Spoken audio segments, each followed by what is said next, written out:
Bwana Yesu asifiwe. Ni mchana mwingine ambaye Mungu ametuwezesha tuweze kumwabudu na tuweze kumuhimidi. Neno la Bwana linasema ya kwamba anaupenda wale ambao wanampenda na wale ambao wanamtafuta anawapatikania.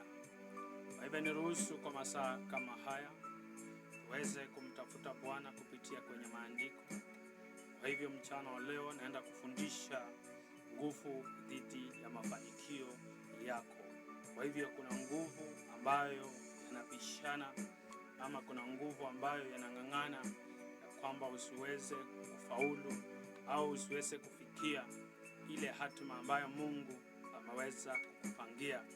Kwa hivyo nguvu ya kwanza ambayo tunaenda kusoma ama kujifunza nayo ni roho ya mipaka. Kuna roho ambayo shetani ameachilia juu ya maisha yako ambayo tunasema ya kwamba roho ya mipaka. Ni roho ambayo imeachilia juu ya maisha yako ikuzuie usiweze kufika ama usiweze kupika hatua au usiweze kuinuka. Biblia inazungumza katika kitabu cha Hesabu 20 mstari wa 21. Biblia inasema ya kwamba basi hivyo Edomu akakataa kumpa Israeli ruhusa kupita katika mipaka yake. Kwa hivyo Israeli akageuka na kumwacha.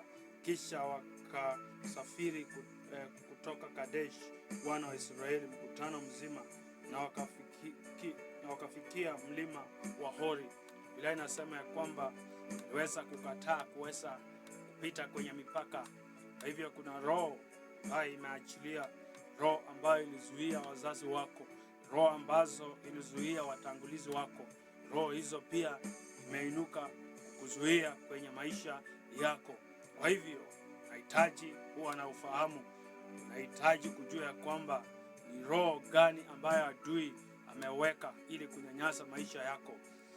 Roho ya pili ama nguvu ya pili ambayo unahitaji kuijua na unahitaji kupambana nayo ni roho ya kuchelewa. Kuna roho mingi ambayo inachelewesha maisha yako. Biblia inasema katika Wathesalonika wa kwanza mstari wa 2:18, Paulo anasema ya kwamba nilikuwa nataka nije kwenu lakini nilizuiliwa, sio mara ya kwanza na sio mara ya pili. Kwa hivyo kuna roho ambazo inazuilia wasaidizi wako wasiweze kufika, wasiweze kukusaidia katika jina la Yesu Kristo. Kwa hivyo lazima ukaweze kujua na lazima ukaweze kufahamu ya kwamba kuna roho ambazo, kuna nguvu ambazo adui ameachilia kwenye maisha yako kuhakikisha ya kwamba hauinuki, kuhakikisha ya kwamba wasaidizi wako hawafiki kwako, hawafiki kukusaidia kwenye ndoa yako, kwenye biashara zako. Watu ambayo wangekutoa kwenye shida, unakuta ya kwamba watu hawa unapata ya kwamba adui ameweza kuwazuia wasiweze kukufikia.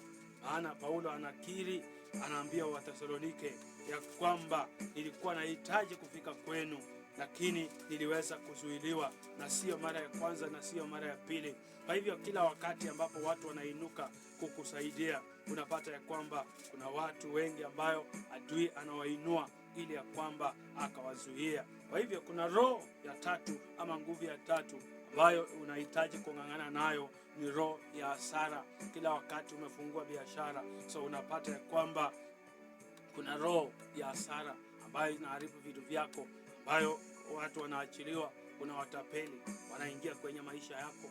Wakati unataka kuinuka, unapata ya kwamba watu wameenda na fedha zako. Kitabu cha Hagai 1:6 inasema ya kwamba, kitabu cha Hagai 1:6 Biblia inasema mmepambana mbegu nyingi mkavuna kidogo, mnakula lakini hamshibi, mnakunywa lakini hamukujazwa na vinywa, na mnajivika nguo lakini hapana wanayo moto. Na yeye apandaye mshahara apata mshahara ili kutia katika mfuko iliyotoboka. So inamwambia ya kwamba kila wakati unapong'ang'ana, unapofanya kazi, unapata ya kwamba fedha zako haiwezi katoshelezea. Unapovaa mavazi, unapata ya kwamba haikusitiri. Kwa hivyo ili ukaweze kuinuka kwenye maisha yako, lazima ukaweze kuvunja roho ya hasara.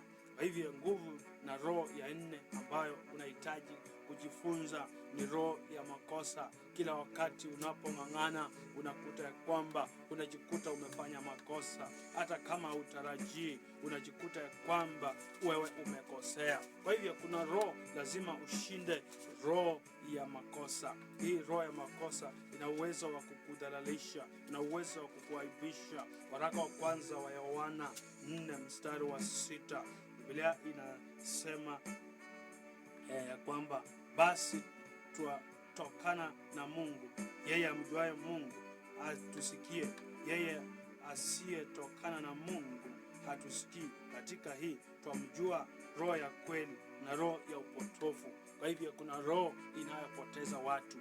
Roho wakati ambapo umefanya uamuzi, unakuta ya kwamba unafanya maamuzi ambayo haistahili, unafanya maamuzi ambayo inakuweka kwa shida. Kwa hivyo ili ukaweze kuinuka kwenye maisha, lazima upigane na ung'ang'ane na roho ya makosa. Kiingereza tunaita ya kwamba spirit of error.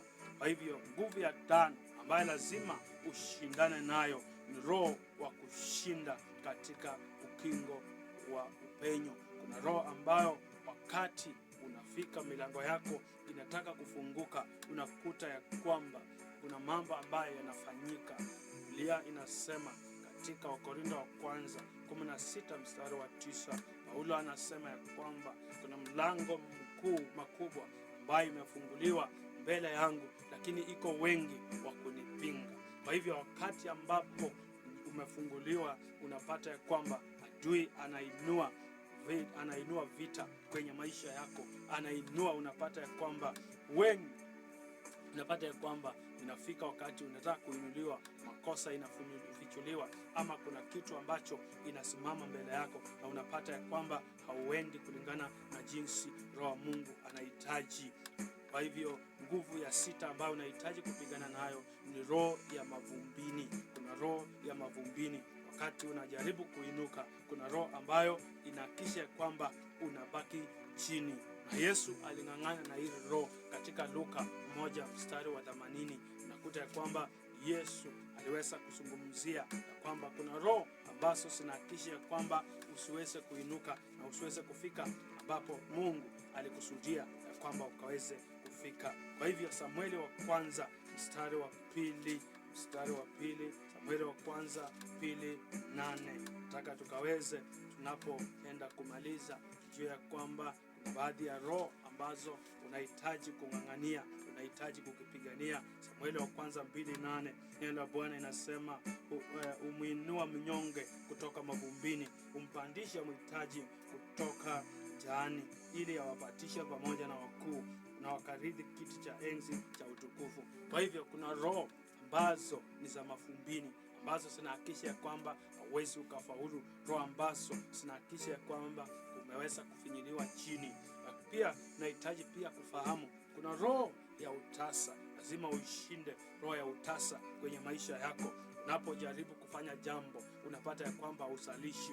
Unapoanzisha biashara, unapata ya kwamba haiendi jinsi unavyohitaji.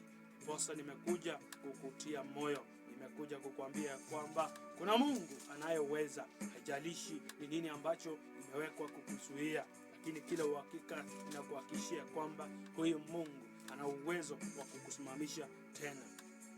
Ana Biblia inasema katika Mika 7:8 ya kwamba adui usifurahi juu yangu, japokuwa nimekwama lakini nitainuka tena. Yeremia 1:18 mstari wa kwanza. Neno hili ndilo linalomjia Yeremia kutoka kwa Bwana kusema, ondoka ukashuke mpaka nyumba ya mpanzi, na huko nitakusikishia maneno yangu. Basi nikashuka mpaka huko na mfinyanzi, na tazama alikuwa akifanya kazi ya magurudumu. So unapata ya kwamba kuna roho ambayo ni ya utasa. Kwa hivyo lazima ukaweze kusimama. Kwa hivyo nimeweza kufundisha ya kwamba kuna roho 7 ambayo unahitaji kupigana nayo. Roho ya mipaka, kuna roho ya kuchelewa, kuna roho ya hasara, kuna roho ya makosa, pia kuna roho ya kushindwa katika ukingo wa mpenyo wako. Pia kuna roho ya mavumbini na roho ya utasa. Kwa hivyo nataka tukaweze kutumia nafasi hii kwenda mbele za Bwana, kumwambia Bwana ya kwamba niondolee hizi roho zote, na mimi najua ya kwamba Mungu wetu mwaminifu atafanya jinsi alivyoahidi, katika jina la Yesu Kristo.